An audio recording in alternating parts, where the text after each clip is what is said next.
most people will not support Yahuwah's plans. They will support your plans. So am I getting people to support you? To support your will. Remember that. If everybody's supporting your will and everybody's supporting your plans, more than likely you are not under your talit, finding a couch, getting rid of the couch potatoes and buying a couch from Rabbi Moshe so he can make a few shekels for the ministry. Okay, if everybody is approving of what you're doing as a believer, when it's contra culture and contra society and counterculture, if what you're doing is being approved by everyone around you, including Torah keepers, it is your will being enacted.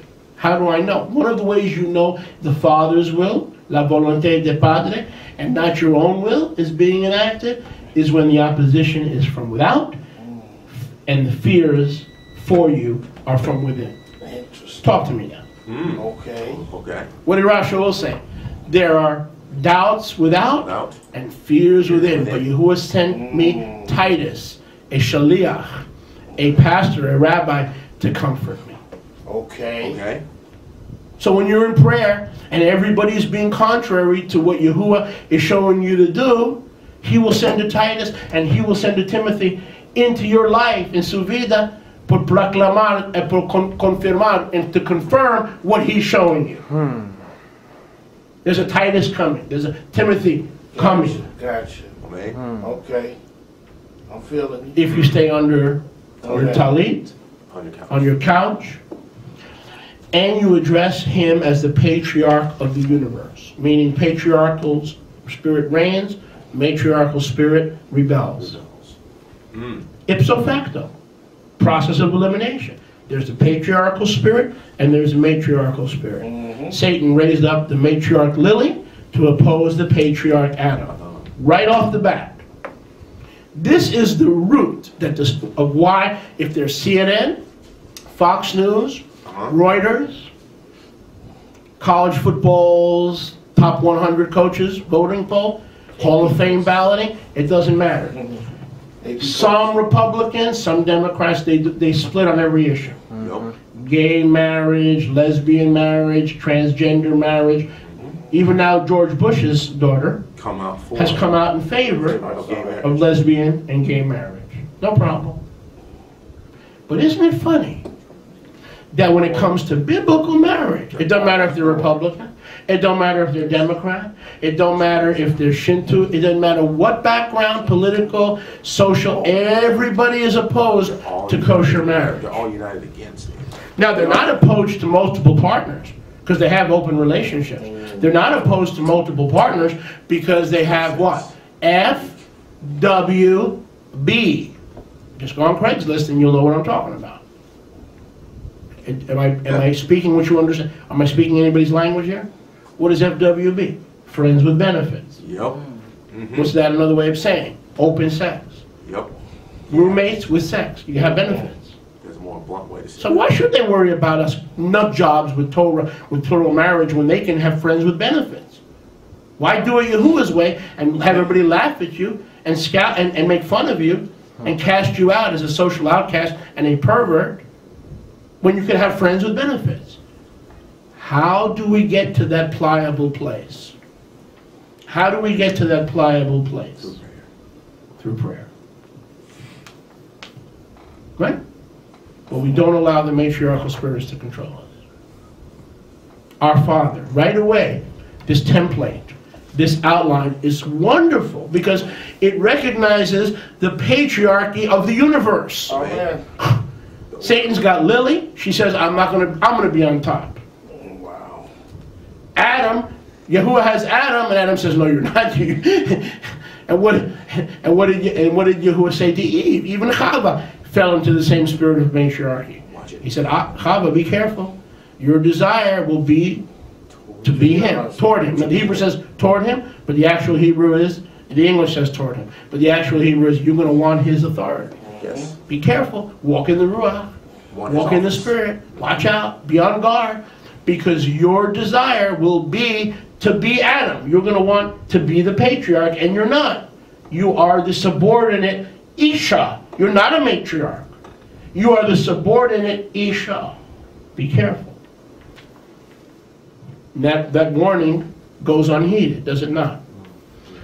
Okay, Abba, you're the patriarch. Therefore, what? Kadosh Shemecha. Now, what does it mean, Kadosh Shemecha? The key ingredients of a disciple's prayer. Number 1, patriarchy. Number 2, number 0, -A, talit and couch. No religious, no King James language allowed.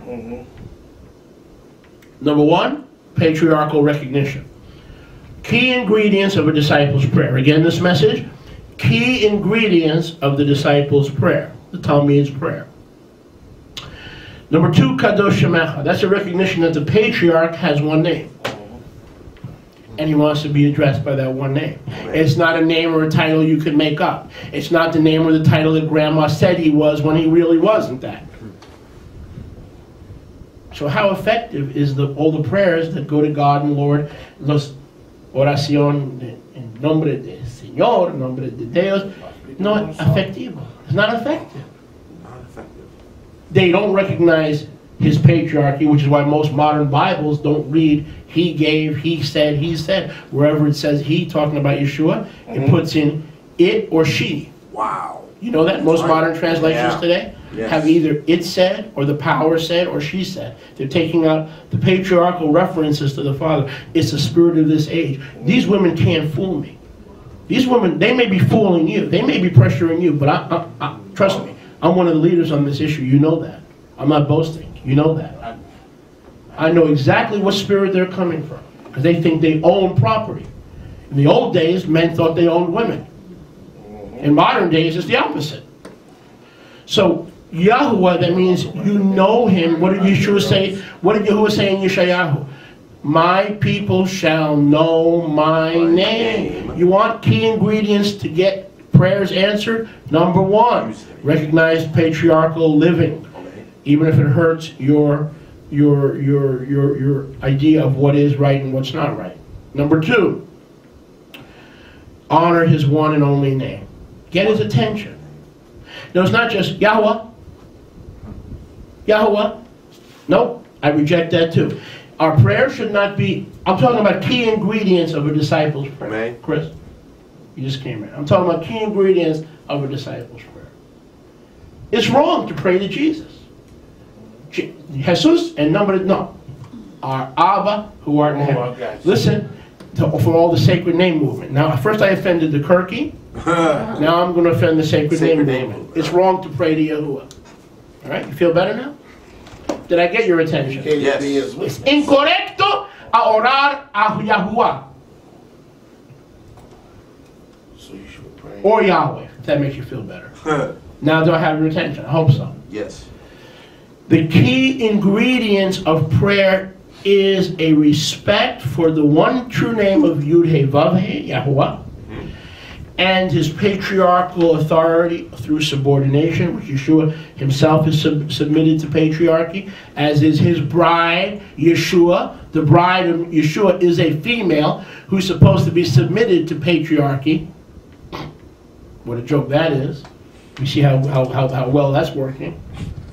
Amen? But Yeshua didn't say Kadosh Shemecha, did he?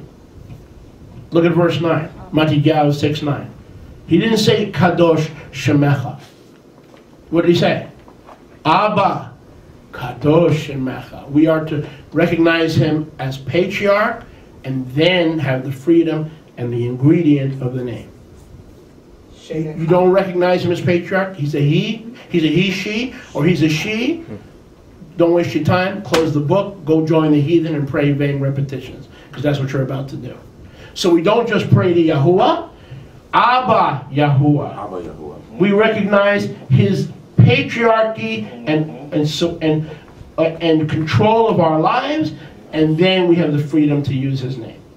Shemecha is Shem Echad.